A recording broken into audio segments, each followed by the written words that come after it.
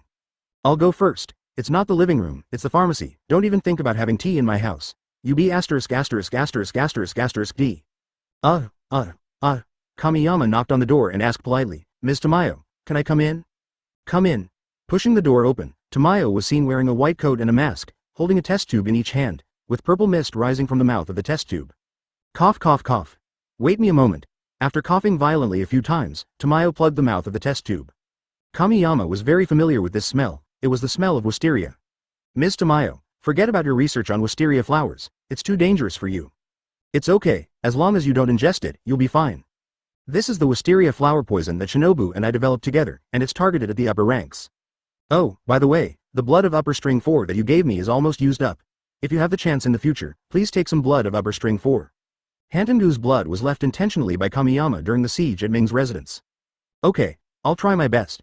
The pillars of the Demon Slayer Corps will do their best to cooperate with Ms. Tamayo's research. Thank you. It doesn't matter, we are partners. Hearing the term, partner, Tamayo couldn't help but smile. During this year, she not only made friends with the Kochu sisters and Kamiyama as a ghost, but also was on the road to killing Muzan. She is very happy. Tamayo opened the drawer and took out a small black suitcase with only 2 big red words written on it. Striped. Pushing the suitcase in front of Kamiyama, she said with relief. As expected, after 1 year, 5 months and 7 days, and 219 tests, we have successfully developed a special medicine for the spots. Open it and take a look. Chapter 111, The All-Inclusive Bliss Religion. Kamiyama slowly opened the small suitcase, and inside were 20 blood-colored pills neatly arranged. This was the medicine that could neutralize the side effects of the stripes. He took a deep breath, closed the suitcase, and took a few steps back. Just when Tamayo thought there was something wrong with the medicine, she saw Kamiyama bowing deeply to her. Ms. Tamayo, I would like to thank you on behalf of my friends. We are grateful for your kindness. We will kill Muzan and avenge you. This action startled Tamayo. She quickly walked out from behind the lab table, helped Kamiyama up, and said with a smile, we are partners. Isn't it normal for us to help each other? Hearing this, Kamiyama scratched the back of his head, laughed and said, since we are partners, it is not excessive to accept this greeting. Tamayo handed the small suitcase to Kamiyama and emphasized, if you hadn't told me about the side effects of the stripes, I would have forgotten about it.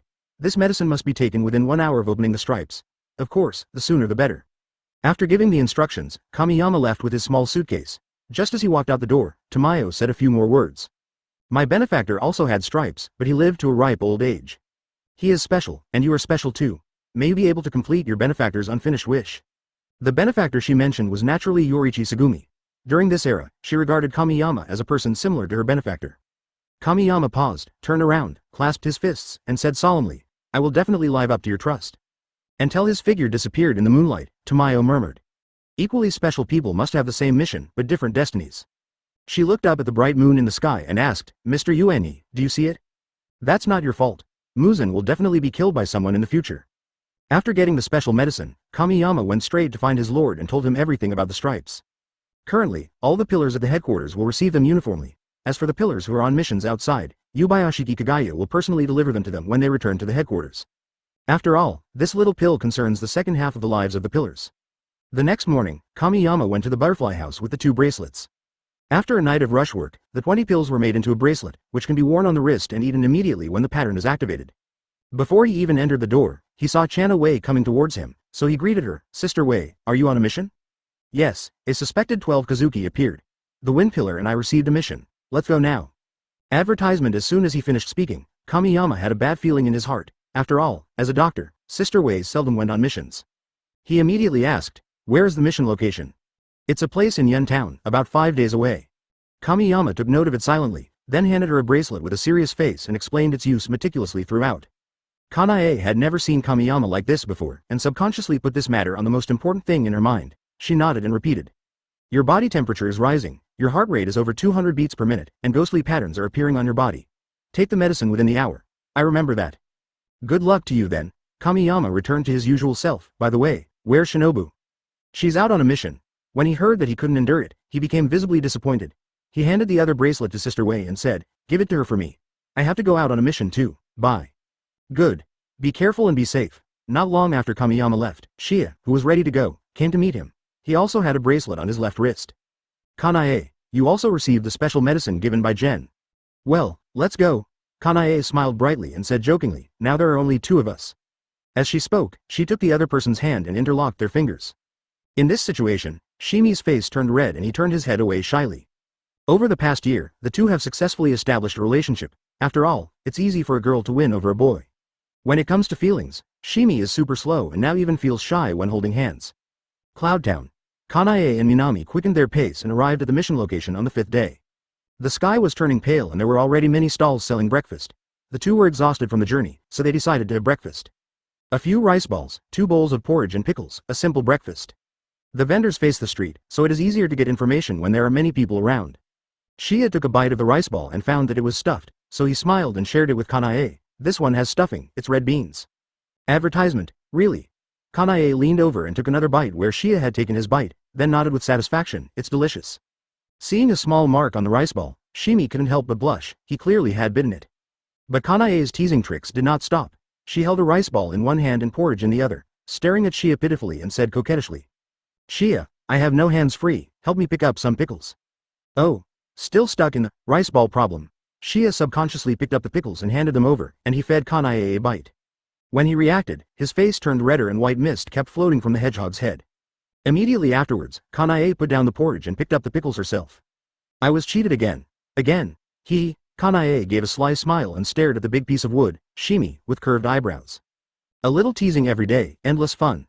Just then, the crying and questioning voice of a young girl was heard from the end of the street. No, I don't want to see your leader, father, mother, are you too crazy? Before the two could see clearly, the girl had been pulled away by a middle-aged couple. Well, the stall owner who was preparing food nearby also saw this scene and sighed. Kanae took the opportunity to say, Uncle, what's going on? Seeing that the two were outsiders, the uncle was no longer surprised and continued, the couple on the mountain believed in religion and the devil, and they insisted on dragging their daughter to believe in it as well. The little girl was not happy and tried to run away every day, but, you all saw it. Uncle, it seems you know them. Yes, I am a neighbor of the Shanshang family. I watched that girl grow up. They were not like that until they believed in that religion. The uncle was a talkative person, and he said a lot without realizing it, But after talking for a long time, the uncle did not mention the name of the teacher, so Shia immediately asked. Uncle, that person who teaches so few people, what is his specific name? What's it called? The uncle looked like he was racking his brains, and suddenly, he remembered. The all-in-all paradise religion, that's the name. Anyway, I don't believe in this thing. Chapter 112. Save me. That monster eats people. Shimizu and Kanae chatted with this chatty uncle for a long time and did not leave until it was completely bright. They first explored the area near the family and then waited for dark. As the moonlight enveloped the town, the two came to the place they had surveyed in advance. As long as they climbed over the wall in front of them, they would reach the home of the girl from the daytime. They planned to ask the girl. After all, the Church of All Bliss sounded strange and might have something to do with ghosts. A total of 10 swordsmen disappeared in the town, 5 of whom brought back news that they had seen a lower-ranked demon, so Yoriichi Kagaya sent 2 people to investigate. Keiko, I'll go in, you support me outside, Shimizu said seriously. His intuition from years of living in the slums made him feel that the couple in this house were not good people, and perhaps 12 Kazuki was here. Thinking of the possible danger, he decided to go on his own. Who knew that as soon as he finished speaking, Shanae was hit by a chestnut, she pouted and complained. Shia, she's a girl. What's the matter with you barging into her room? Don't people want to be innocent? After being reminded by Kanae, Shia remembered that the target person was a girl, and he admitted his mistake decisively. I'm sorry, I didn't think it through. How could a girl as considerate as Kanae not be able to guess what Shia was thinking? She would not blame him. She rubbed his head and smiled slightly. It's not your fault. Wait for me here, I'll support you at any time. Shia nodded obediently like a big golden retriever, and at the same time reminded, be careful. Kanae nodded, turned around and climbed over the courtyard wall. As soon as she landed, she found a moving orange light source not far away. Fortunately, the yard was not big, so she took 2 steps at a time and hid at the side of the house. She poked her head out quietly and saw that the light source was a woman holding a lantern and a food box in her hand. It seemed that she was the mother of the girl from the daytime. Kanae remembered that the girl's name seemed to be Hanako. The woman walked slowly under the eaves, muttering to herself. Her voice was so soft and unclear that only sporadic words could be heard. The fragrance of flowers is offered to you.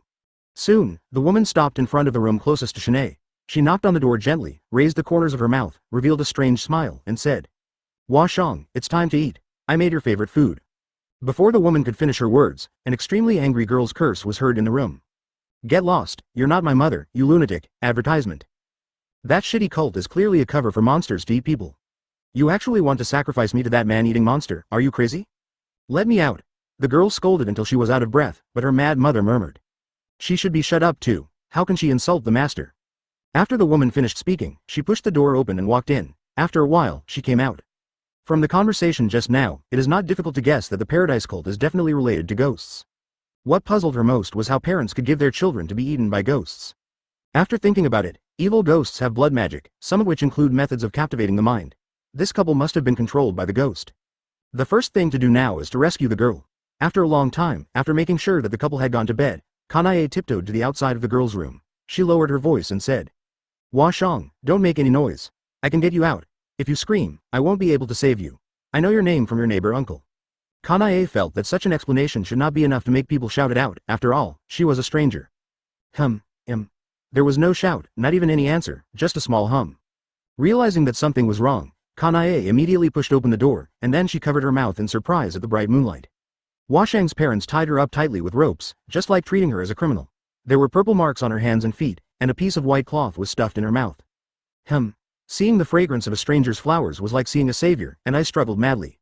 Kanae shushed and whispered, "Don't make any noise, I'll untie you." The girl nodded frantically, tears in her eyes. After untying them, the girl held Shanae's hand and said in a crying voice, "Save me, that monster eats people, my parents are crazy." Advertisement, it's okay. I'm here to save you and kill the monster you mentioned. As soon as the voice fell, the girl immediately knelt down and bowed deeply. She was trembling all over and cried, "Thank you, run. It is absolutely impossible for humans to kill a monster like that." Just then, there was a loud bang outside the house. Kanae hurriedly pulled the girl's hand and ran outside. In the small courtyard, dust was flying everywhere. There was a big hole on one side of the wall, and something seemed to be buried under the collapsed ruins on the other side. At the gap was Shimizu, staring intently at the ruins in the distance. "Shia. May, that guy showed up, it's the Lower Moon 3. As soon as he finished speaking, the wall fragments on the ground suddenly exploded, and countless pieces of rubble flew towards the people at an alarming speed like dense artillery shells. "Danger!" Shimi roared, and in an instant dark green dots of fighting spirit emerged, and he swung out a breath of wind formed 2 claw kovu wind, and 5 claw-shaped blade winds broke through the air and left. The gravel in the air turned into powder in an instant, and he immediately stood in front of Kanae. At the same time, the ruins in the distance had already turned into a large pit several meters deep. 3 figures jumped out. They looked exactly the same, as if they were carved from the same mold, with no difference at all. It was an evil ghost with short black hair and 3 obvious scars on its face. Its ears were pointed like a vampire, and it had 2 golden earrings on each ear. The words, "Shogun," are engraved on the iris of the left eye. It is the Lower Moon, Wikiraba, who only appears in the plot. The clone at the scene was created by its blood vampire magic. Just as the human and the ghost were confronting each other, the door of a room not far from Wikiraba opened, and a sleepy man walked out.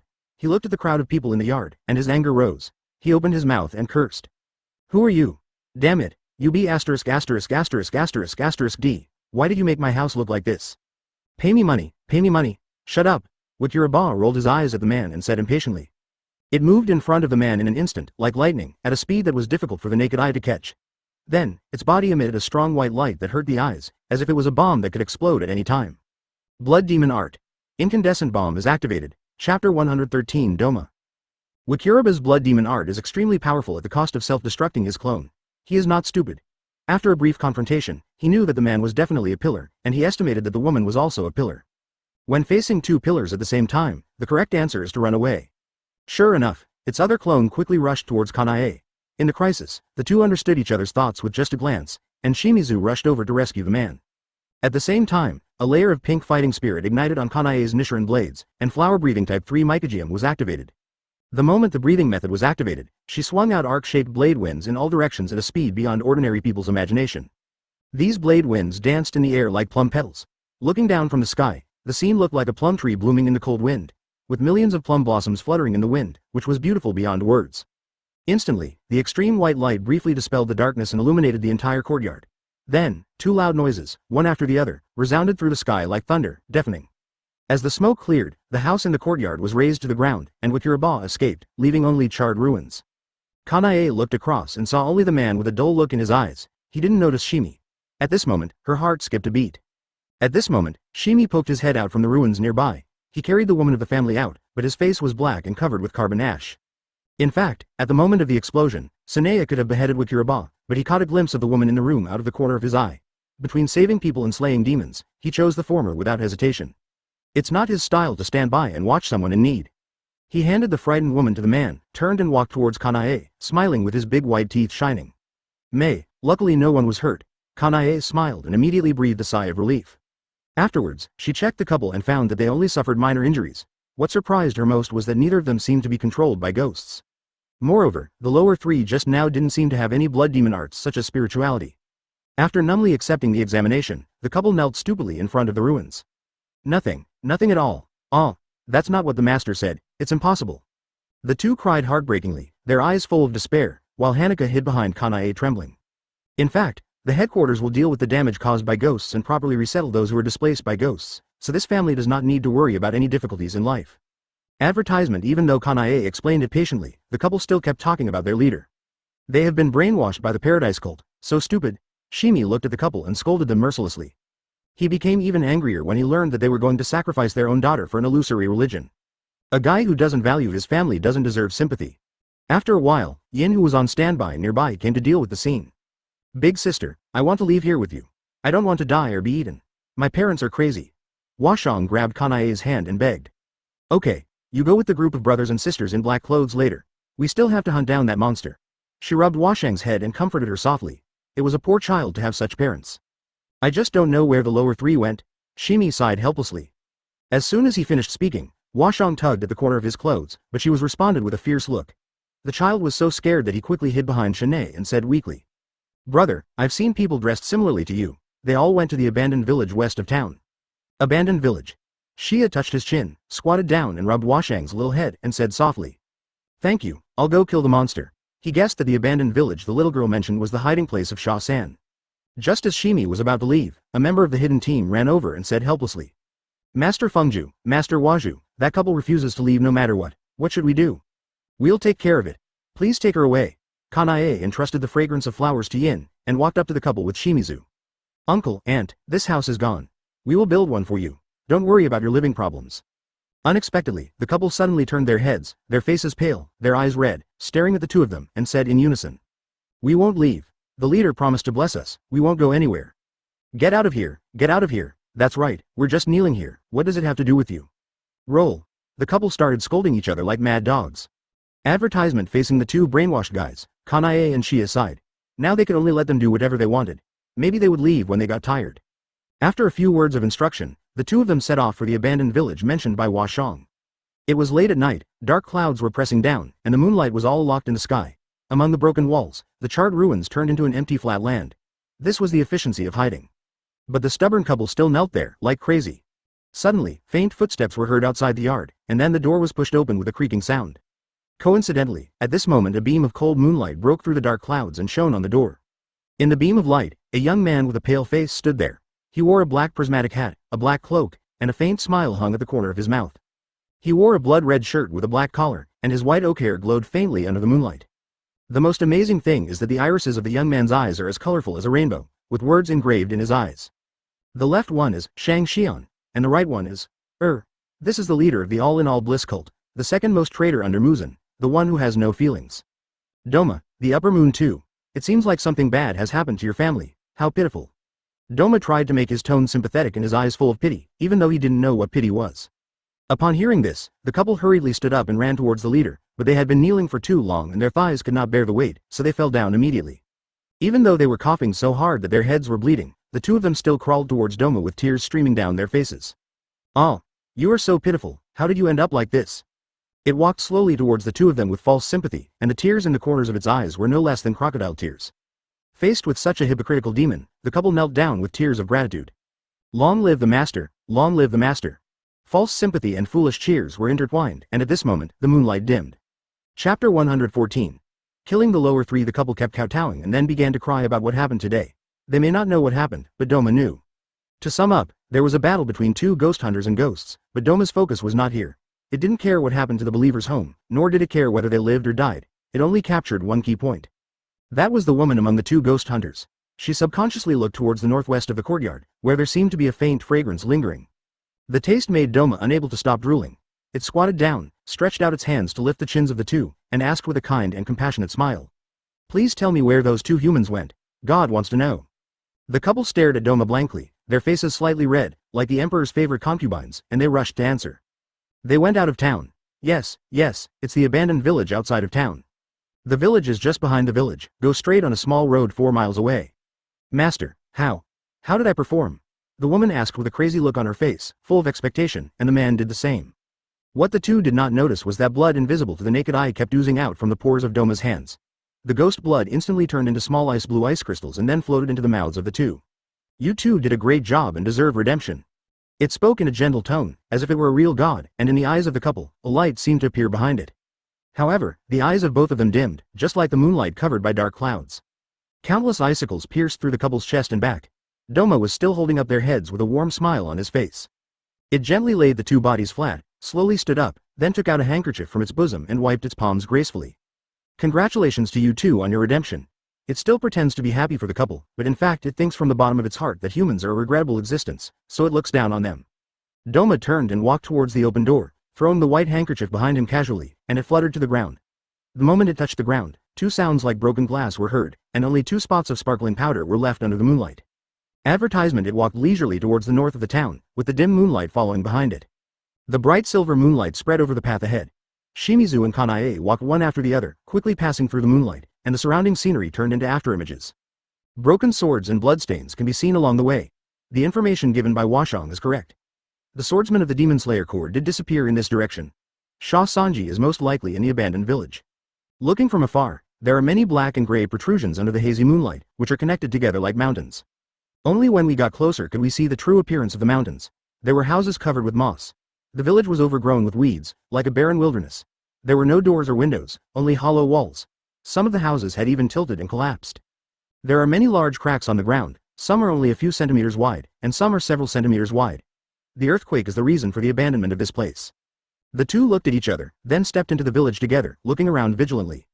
The air was filled with a strong stench of decay, and the answer was obvious. In a dark corner that the two of them didn't notice, Wakuraba's mouth kept twitching, and he was cursing in his heart, wondering why these two bastards had chased him. Its territorial consciousness seemed to be activated, and it could not tolerate outsiders entering its territory. Its silhouette faded away, and after a while, 5 identical Wakurabas appeared in the shadows. The original body tapped one of the clones, and its body lit up with white light. There was a loud bang, and the explosion attracted Shimizu and Kanae. That guy is indeed here. I'll go. The dark green fighting spirit wrapped around Shimi's body like armor. As he took a step forward, the ground trembled slightly. In the blink of an eye, he arrived at the explosion site. As soon as he arrived, he was instantly surrounded by 3 self-destructive clones. Wakuraba was still hiding in the dark, secretly rejoicing and mocking in his heart. Reckless and stupid human being, if you don't die, who will? Ha ha ha. After killing the pillars, I will soon be promoted to an upper rank. Just when it was daydreaming beyond belief, it saw Shimi swing the Nichiren blades in a circle, and in an instant, circles of dark green blade winds began to accumulate above his head. Advertisement from bottom to top, the wind blades became more and more similar. When the wind blades were superimposed, Wakuraba's clones did not have time to explode because Shia swung the sword too fast. But in terms of combat power, Shimi's strength is only second to the Dao pillar and the rock pillar, and this is due to his rare blood and talent. You know, there are no ordinary people among the pillars of this session, only those who are more talented than the last. Breathing of Wind Form 5 Cold Autumn Mountain Wind was activated, and the spirally stacked blade wind was like a dark green mountain, pressing down, and all the self-destructive clones were turned into fragments in an instant. The blood demon technique was terminated and Wakuraba was exposed. Shia yelled, "May," at 3 o'clock, inside the collapsed house. As soon as he finished speaking, Kanae jumped up, a layer of pink fighting spirit spread from her eyes to her whole body, and the feather ornaments fluttering in the wind looked like a pair of wings. Flower-breathing land-type whirlpool Peach was activated. She flipped sideways in the air and then fell like a meteor. Wherever the blade wind passed, petals flew, like a dream. Wakuraba panicked and rushed out of the house quickly, leaving behind a clone. However, before the clone exploded, Kanae's knife had already fallen, leaving it with no time to self-destruct.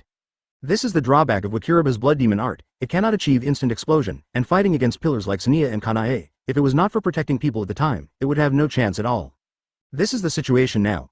Wakuraba doesn't care about anything and just runs away. He doesn't care about territorial awareness and is simply courting death. Sadly, it didn't stand a chance. I saw that Shimi's fighting spirit was as strong as a bonfire. A dark green beam of light shot up into the sky, and layers of invisible ripples spread out. There was a loud bang, followed by a series of air explosions. Wherever Shimi passed, the ground was shattered, his footsteps plowed a furrow, and a breath of wind formed one dust whirlwind slash was swung out. The tornado lying on the ground roared past, instantly crushing half of Wakuraba's body, and another horizontal slash crossed the night sky. At this moment, the dark clouds in the sky dissipated, and the bright moonlight enveloped the man and the ghost. As the blood gushed out, Shimi shook off the remaining demon blood on the blade with an expressionless face, and the kill was completed. 3 days after the waning moon, death. Chapter 115. blood demon art that specially controls breathing techniques. Crows flew across the sky as the young man galloped across the mountains and fields. Suddenly, a huge rock appeared in front of him, blocking the way. A bright knife light flashed and the rock cracked. Kamiyama rushed straight through the rift. He looked up at the holy blade and asked, "How long will it take to get to Cloud Town?" "About 3 hours." The cold voice of Holy Blade sounded, although it didn't understand why its master specifically asked to come to this place after completing the mission. No matter the reason, it would fully support it. "Okay, we're speeding up, we should be able to catch up." Kamiyama's eyes were cold, like a chill wind blowing across the mountains, and his expression was solemn. With Shimizu and Sanzan to save your life, he would definitely be able to survive Doma's hands. In fact, he hoped that this time would not be the time when Weijia met that B*********** D Doma. At this moment, a crow passed by the holy blade. It was Shimi's crow, Xuanlai. It also noticed the Kamiyama duo and said with a hint of pride, "Shia has already beheaded the lower third, you are too late." After showing off, it accelerated and flew away, returning to the headquarters to report.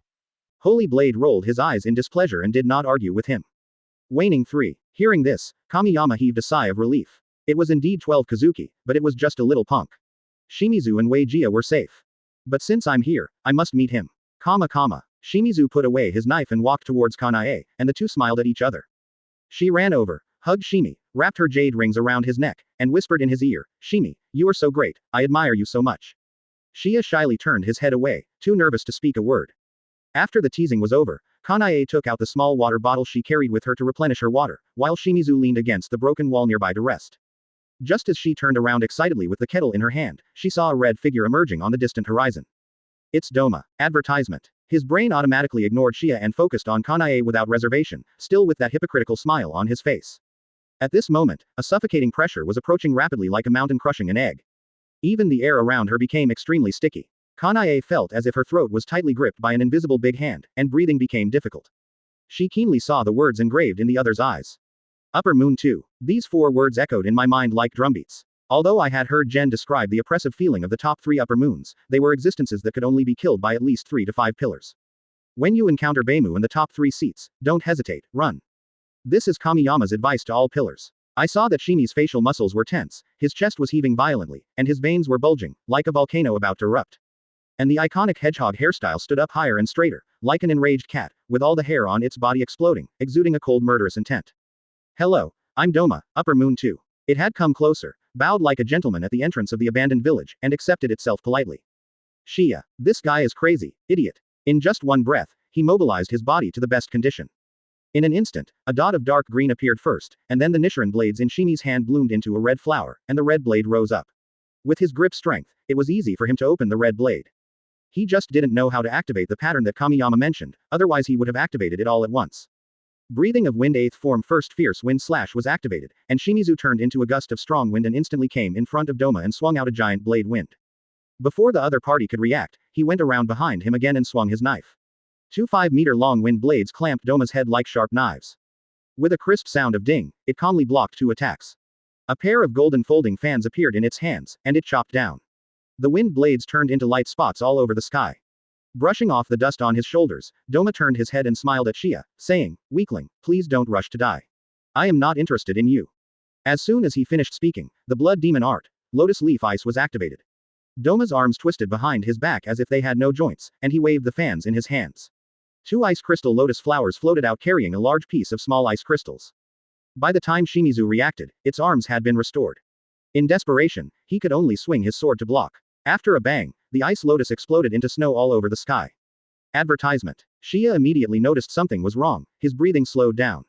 When did it start? Suddenly, he realized that the reason why this guy could have swung his sword again before using the blood magic was because of these ice crystals. Relying on his extraordinary fighting talent, Shimi soon discovered the horror of Doma's blood demon technique. He decisively swung the red sword to melt all the tiny ice crystals around him. This is Doma's ice technique. Human skin will be frozen when it comes into contact with its ice crystals. If the ice crystals are inhaled into the opponent's lungs, it can make it difficult for the opponent to breathe, and then cause necrosis of the alveoli. Therefore, its blood demon technique specifically restrains breathing techniques. If it weren't for the fact that it has a hole in its brain and always underestimates its enemies, it would be one of the biggest rivals of the Demon Slayer Corps.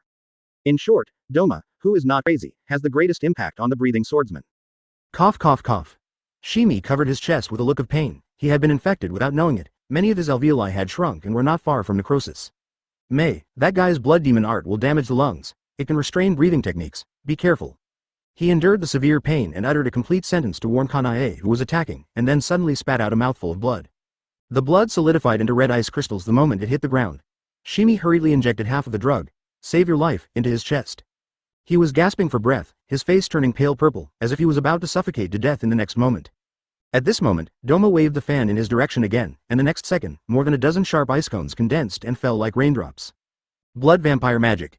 Winter icicle. It just wanted to kill Shimi quickly and talk to the beautiful lady alone. Whispering sound. Shimi would never give up. Even though his alveoli were damaged, he still evaporated most of the ice cones with one knife.